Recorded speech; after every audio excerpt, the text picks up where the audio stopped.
Hi everyone, welcome to the lecture number 5 of unit number 3 higher order differential equation. In this lecture we are going to start with the shortcut methods used to determine particular integral of a non-homogeneous differential equation. Okay, in previous video we have discussed about the methods for finding particular integrals. There are total 3 methods that we have. One is general method, then method of variation of parameter, and shortcut methods. In shortcut methods there are total 6 cases, 6 different cases we have.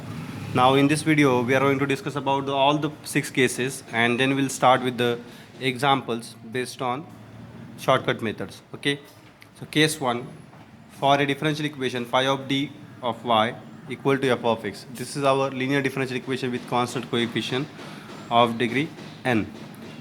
If for this differential equation your f of x is exponential function e raised to ax of this type, okay, then how to calculate particular integral? In that case we have discussed about complementary function. Now we are discussing about particular integral. Particular integral is denoted by yp, and it has definition 1 upon phi of d of f of x. Here f of x is e raised to ax. Okay, now to simplify this further, the first, for the case e raised to ax, we can simplify this as 1 upon phi of a e to the power ax. So here we have replaced d by a. So whatever polynomial in d you have, you replace in that polynomial d by a, where a is the coefficient of x in the power of e. Means we just have to substitute d by a, and this will be your particular integral provided phi of a is not equal to 0. This will be the solution only when your denominator is non-zero. After putting d equal to a, if you get non-zero denominator, then only this will be the solution. Now what if denominator is 0?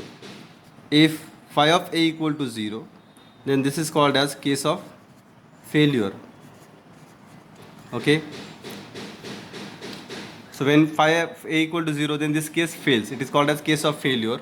Then in that case what we do, then particular integral pi will be equal to multiply by x to this 1 upon phi of d, multiply by x in the numerator. In the denominator differentiate phi of d and write here e raised to ax. So first step is what? Multiply by x, then differentiate phi dash of d and keep e raised to x as it is. And the next step is again put in place of d a in the denominator. So in phi dash of d, again in place of d you put a, and keep this term x and e raised to x as it is. Now this will be the solution if provided phi dash at a not equal to 0. So this will be the solution when phi dash at a not equal to 0. And what if phi dash at a equal to 0? Then again case fails. So this will be called as case of failure. Then one more time you multiply by x in the numerator. So already we have x, so it will become x square. One more time you differentiate that polynomial, so we'll get phi double dash of d into e raised to ax as it is. Okay, so what will be the next step? Then again replace d by a. So here in the denominator we'll have phi double dash of a e raised to ax. So and this will be solution if only when phi double dash at a is not equal to 0. And if what if phi double dash of a equal to 0? Again it will be a case of failure. Keep on repeating the same process. Multiply by 1x in the numerator, differentiate the denominator and put a. So this is how we proceed, okay, in first shortcut method. For example, if this is the differential equation d square plus 1 y equal to e raised to minus x. So right hand side is the exponential function of the type e to the power ax, and this is your phi of d. If you want to calculate particular integral for this differential equation, then pi of this differential equation will be 1 upon d square plus 1, that is phi of d e to the power minus x. Now here in the coefficient of x we have a as minus 1. Okay, therefore we are going to put d by minus 1. So if you put d equal to minus 1, here we'll have minus 1 square plus 1 e raised to minus x. Now after taking square, we'll get 2 in the denominator, which is non-zero, into e raised to minus x. So we got in the denominator non-zero term, so this will be the required pi. This is how we do in the case of exponential function. Now there are two sub cases of this case we are going to discuss immediately. Okay, you can call them as sub case or remark, we can say. Okay, they are also exponential function. For example, if first remark, if f of x is equal to a raised to x, so this is also one exponential function. Okay, only in place of e we have a here. Okay, so this can be written as e raised to log of a into x. Okay, so if you calculate this, log a is a constant. Log a, if you take in the numerator, you will have e raised to x raised to log of a, means this can be written as, and which is nothing but again a raised to x. Okay, so here we have the coefficient of x as log a. So in previous case we have only a, here we have log a. So what we are going to do in this case, then pi equal to 1 upon pi of d a raised to x. So for such a case, we are going to replace d by, put d equal to log a, the coefficient of x. Okay, so like exponential case only here we have in the coefficient of log of a. When we write this a raised to x in this form, we will get e raised to some coefficient of x, like that term, like previous case. Okay, so d equal to log a will be substitution. So particular integral yp will be, we are going to replace d by log a. Here we'll have 1 by phi of log a into a raised to x as it is. Okay, and this will be the solution provided phi at log a not equal to 0. And if phi at log a equal to 0, again you differentiate, multiply by 1x in the numerator, differentiate that phi, and then put d equal to log a, like that you proceed. Okay, here also. Now one more sub case, if f of x equal to constant function, f of x equal to k, which is a constant, then this constant also can be written in the form of a exponential function. K is a constant, it can be written as k into e raised to 0x, k into e raised to 0x, where k is a constant. Okay, then yp, that is particular integral, equal to 1 upon phi at d constant into e raised to 0x. This k is a constant, this is operator. Okay, that k can be taken outside because it is constant, and this is a differential operator, e raised to 0x. So k into, here it is exponential type, so we'll replace d by 0. So here in the denominator we'll have phi at 0, e raised to 0, that is 1 as it is. Okay, again this will be the solution provided phi at 0 denominator is not equal to 0. If it is 0, then it will be a case of failure. Again you multiply by x and differentiate the denominator and proceed in similar way. Okay, whenever we get case of failure, we multiply by 1x in the numerator and we differentiate the denominator, and then we do the substitution. So in the case 1, we have discussed three types of function. One is e to the power x, then a raised to x, then constant function. For first function, the substitution is d equal to a. We replace d by a. Here we replace d by log a, and here we replace d by 0 in the case of constant function. And then we check whether the denominator is 0 or non-zero. If the denominator is 0, then it will be a case of failure.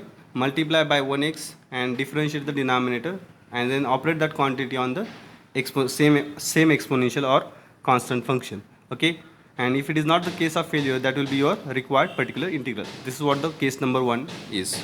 Now one example.